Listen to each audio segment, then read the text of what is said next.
नमस्कार। चलिए आज फिराक गोरखपुरी की रुबाइयों की दुनिया में चलते हैं।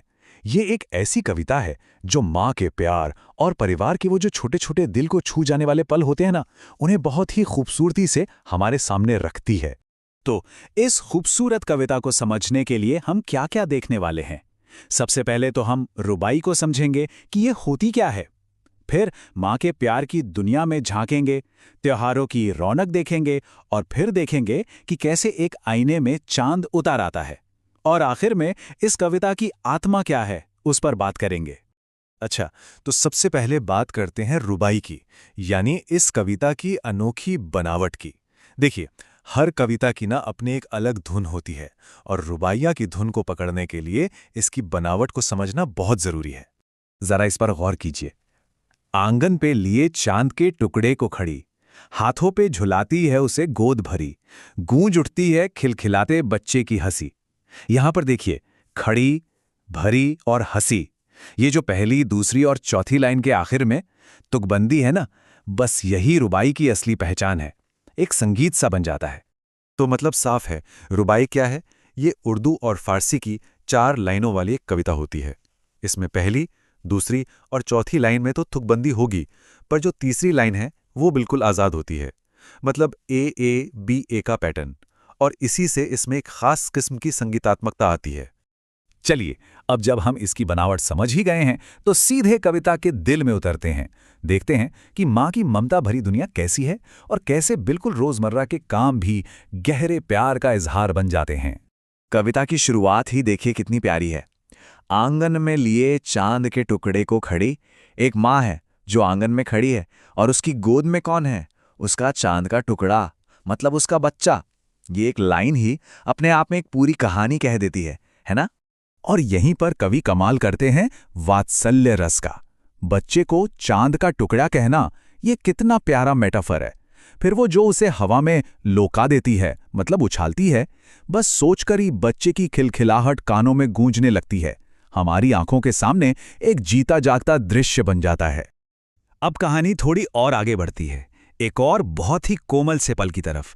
माँ बच्चे को नहला रही है, छलके छलके निर्मल जल से, और फिर उसके उलझे हुए बालों में यानी गेसुओं में कंघी कर रही है। ये कितने आम से काम है, लेकिन सोचिए इनमें कितना ज्यादा प्यार छिपा होता है। और इस पल की जो सबसे खूबसूरत बात है ना, वो है बच्चे की नज़र। कल्पना कीजिए, माँ उसे अपने घुटनों के बीच बैठाकर तैयार कर रही है और वो बच्चा कुछ नहीं कर रहा, बस बहुत प्यार से अपनी माँ का चेहरा देख रहा है। यही तो वो खामोश लम्हे हैं जो किसी भी रिश्ते को सबसे ज्यादा गहरा बनाते हैं। तो ये तो हुई घर के अंदर की बात, पर यह प्यार सिर्फ घर की चारदीवारी तक ही सीमित नहीं है। अब हम देखेंगे कि कैसे ये प्यार त्योहारों की रोशनी और रिश्तों में घुल मिल जाता है। फिराक गोरखपुरी बहुत खूबसूरती से इन भावनाओं को 2 ऐसे त्योहारों से जोड़ते हैं जो हम सबके दिलों के करीब हैं। एक है दिवाली, रोशनी का त्योहार, और दूसरा है रक्षाबंधन, भाई बहन के पवित्र रिश्ते का त्योहार। दिवाली का सीन सोचिए।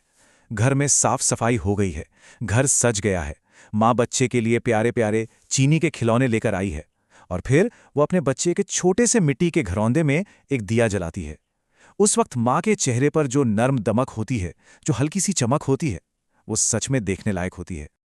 और अब आते हैं रक्षाबंधन पर। यहाँ राखी के धागों के लिए क्या कहा गया है?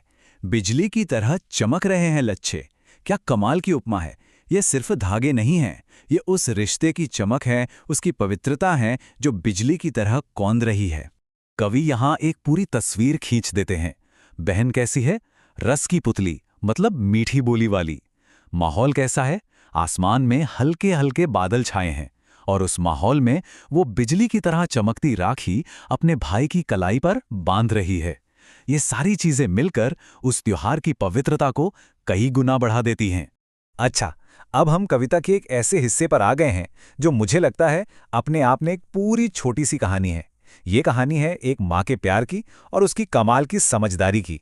तो सवाल ये है कि किसी बच्चे को चांद कैसे दिया जाए? ये एक ऐसी सिचुएशन है जो बहुत जानी पहचानी लगती है। एक बच्चा है, आंगन में खेल रहा है और उसे खिलौने के तौर पर आसमान वाला चांद चाहिए। अब कोई माँ इस जिद को भला कैसे पूरा करे? कविता कहती है कि बच्चा चांद पर ललचाया है। वो जिद कर रहा है कि मुझे तो यही चाहिए।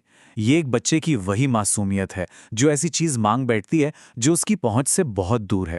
लेकिन माँ उसे डांटती नहीं है, ना ही मना करती है, बल्कि वो प्यार और समझदारी से एक ऐसा रास्ता निकालती है जिससे बच्चे की इच्छा भी पूरी हो जाए और उसका दिल भी न टूटे। और यह है उसका खूबसूरत सा जवाब। वो बच्चे को एक आईना थमा देती है और कहती है, देख, आईने में चांद उतर आया है।